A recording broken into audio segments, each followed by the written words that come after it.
संगम तट पर हुए हादसे के बाद प्रशासन लगातार लोगों से अपील कर रहा है, जो श्रद्धालु जहां पर हैं, जहां पर वो मौजूद हैं, उसके आसपास ही घाटों पर वे स्नान कर लें, उन्हें पुण्य संगम पर नहाने का ही मिलेगा। साथ इस बारे में क्या बात करते हैं, क्या कहते हैं, हमारे साथ बात करने के लिए महाराज जितेंद्र गिरी जी मौजूद हैं, उनसे बात करते हैं। सर, ये बताइए कि किस तरीके की ये जो परंपरा है संगम स्नान की, और इसके बाद प्रशासन लोगों से अपील कर रहा है कि वो जो जहाँ पर लोग मौजूद हैं वहीं पर स्नान कर लें। 40 घाट यहाँ पर बनाए गए हैं, शास्त्र क्या कहते हैं? देखिए, शास्त्र सम्मत ये सही बात है। हमारे शास्त्रों में ऐसा वर्णन है कि यहाँ ये त्रिभुज रूप में गंगा जमुना सरस्वती हैं। तो एक पहली भुजा नैनी की तरफ से, दूसरी भुजा जो है ये अपने अड़ेल, और तीसरी भुजा त्रिभुज की आती है झूसी। इस मध्य में जो भी कुछ है जल, वो सब संगम है। ये अचल संगम है। वो जो आज लौकिक रूप में आप देख के नाव में जाते हैं, लौकिक रूप में देखते हैं ये यहाँ मिल रही है दो लाइन, तो ये लौकिक है और चल है, कभी यहाँ होगा कभी वहां होगा। परंतु पुराणों ने और हमारे हिंदू धर्म के अनुसार सनातन में स्थिरता का महत्व है। तो हमारे यहाँ स्थिरता के महत्व में ये 3 बिंदु बताए गए हैं कि यहाँ पर झूसी, अपने नैनी और अड़ेल, इस मध्य के अंदर जो भी जल है वो सब संगम है। आप वैसे भी अगर वैज्ञानिक तत्व के हिसाब में भी देखेंगे तो ये यहाँ सिद्ध होती है बात कि देखिए, गंगा उधर से आई, यमुना उधर से आई, अगर किसी दो जलों को एक साथ मिलाया जाए तो अंदर तक उसका रेशा जल अंदर से एक ही हो जाती है। तो यहाँ तक दोनों तीनों सब दोनों बहनें एक हैं, बीच में मध्य में सरस्वती हैं। तो उसी हिसाब से ये पूरा संगम है। वीडियो जर्नलिस्ट अमित कुमार के साथ श्याम तिवारी, न्यूज स्टेट कानपुर। वहीं महाकुंभ हादसे पर लगातार संतों की प्रतिक्रिया भी सामने आ रही है।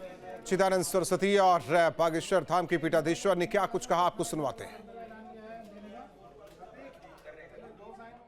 दाग लगे, हम सब मिलकर कहीं भी आपको कोई कमी दिखे तुरंत ही शोर न मचा के शांति से बता दें, ताकि वो मिलकर इसको एक परिवार की तरह हम इसको ठीक कर सकें। मैं पुनः बताना चाहूँगा कि आदरणीय योगी जी को किस तरह से भारत के प्रधानमंत्री जी भी, आदरणीय गृह मंत्री जी भी, सभी फ़ोन कर करके बार बार पूछ रहे हैं। और मैं इतना बता दूं, योगी जी हैं तो पक्का है मुश्किलें आती हैं, चैलेंजेस आते हैं, लेकिन वो चैलेंजेस पार भी हो जाते हैं।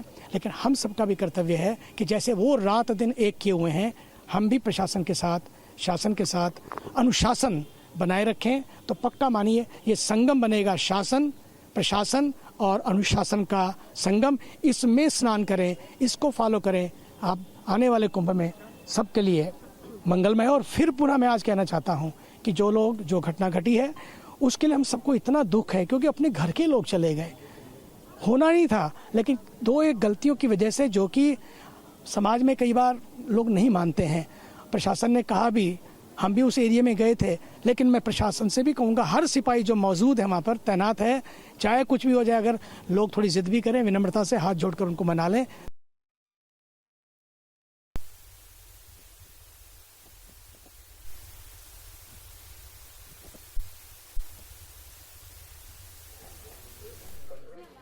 तो महाकुंभ हादसे पर लगातार संतों को साधु की प्रतिक्रिया सामने आ रही है। ऐसे में महामंडलेश्वर का कहना है कि अमृत स्नान के मौके पर अखाड़े ने स्नान कर अखाड़े की परंपरा का निर्वहन किया है।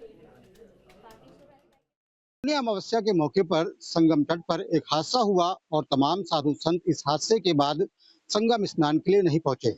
कुछ अखाड़े गए, अखाड़ों ने प्रशासन की बात मानी और परंपरा का निर्वहन किया, लेकिन जो समय था अखाड़ों का, उस समय पर अखाड़े नहीं निकले। इसी वजह से तमाम साधु संत संगम तट पर स्नान करने के लिए नहीं गए। ऐसे ही संत हमारे साथ मौजूद है जितेंद्र गिरी महाराज जी, जो कि पंचमुखी हनुमान मंदिर के महामंडलेश्वर हैं। उनसे बात करते हैं। सर, ये बताइए कि आप नहीं गए गंगा स्नान करने के लिए, संगम तट पर स्नान करने के लिए, क्या कारण रहा? जय श्री राम। ऐसा था कि कल एक दुखद घटना घटी।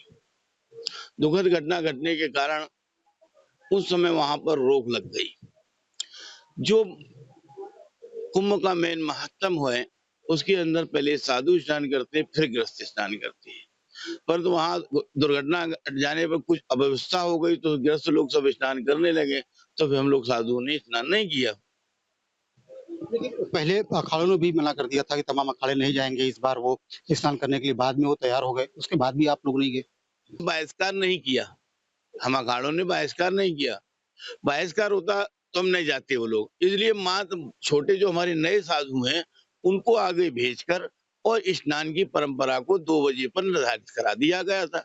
मंदिर के दिगंबर अखाड़े के महामंडलेश्वरी मौजूद उनसे बात करते हैं। सर ये बताइए कि कल क्यों आप लोग स्नान करने के लिए गए, क्या माना आपने? माननीय मुख्यमंत्री जी पूरे तन से, मन से, हृदय से इस मेला को सफल करने के लिए अपनी प्राण की आहुति तक लगा दिए हैं। लेकिन कुछ कथित कथित नेता ऐसे जो हैं, जो राज्य सरकार और केंद्र सरकार की व्यवस्था को नस्ते नाबूद करने के लिए, हमारा मेला है, हमारे अंगने में तुम्हारा क्या काम है? अखाड़ों ने डिसाइड किया कि वो तय समय नहीं लेकिन बाद में स्नान करने के लिए जाएंगे, उसके बाद भी तमाम साधु संत नहीं गए, आप भी नहीं गए, क्या कारण इसका? देखिए, होता क्या है, परंपरा जब ये दुनिया में सूर्य और चंद्र नहीं थी तब से हमारे साधु संतों की परंपरा चल रही है।